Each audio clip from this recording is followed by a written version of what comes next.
se préparer à un séisme? Le séisme est un phénomène qui surprend, contrairement à un cyclone.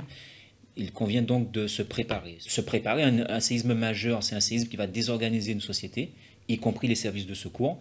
Il faut fixer les meubles, poser les objets lourds en bas et tout ce qui est léger en haut. Quand vous êtes dans des salles d'attente, par exemple, si vous voyez qu'il y a des téléviseurs qui sont sur des étagères et qui ne sont pas attachés, faites-le signaler ou déplacez-vous, mais ne restez pas sous les objets lourds.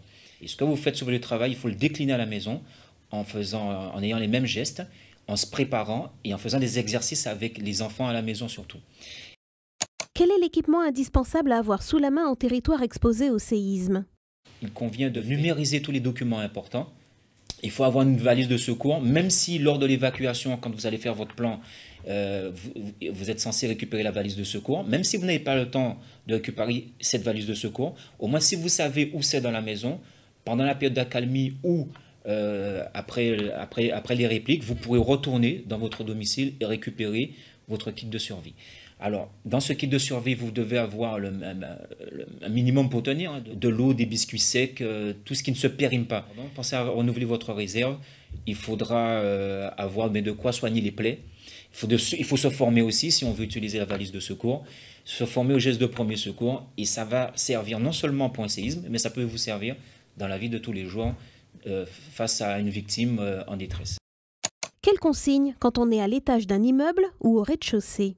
Pendant le séisme, il y a deux situations à voir. Si on se situe au rez-de-chaussée et si on se situe à l'étage. Au rez-de-chaussée, on demande d'une manière générale si on a la possibilité d'évacuer pendant la secousse, pour ceux qui le peuvent. Mais dès qu'on peut, on évacue quand on se trouve au rez-de-chaussée. Et à l'étage, comme on ne peut pas évacuer à l'étage parce qu'un séisme majeur va générer un déséquilibre, on ne pourra pas forcément évacuer, il va falloir se protéger. D'autant plus que l'escalier, qui est l'une des parties les plus fragiles d'un bâtiment, ne sera probablement pas praticable. Donc il faut se protéger à l'étage. On se protège comment? On peut se protéger en se mettant sous une table solide, et pas une table en verre ni une table en plastique. Se protéger le long des murs porteurs.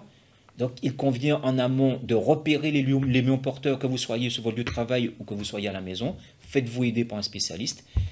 On peut se protéger aussi à l'encadrement des portes.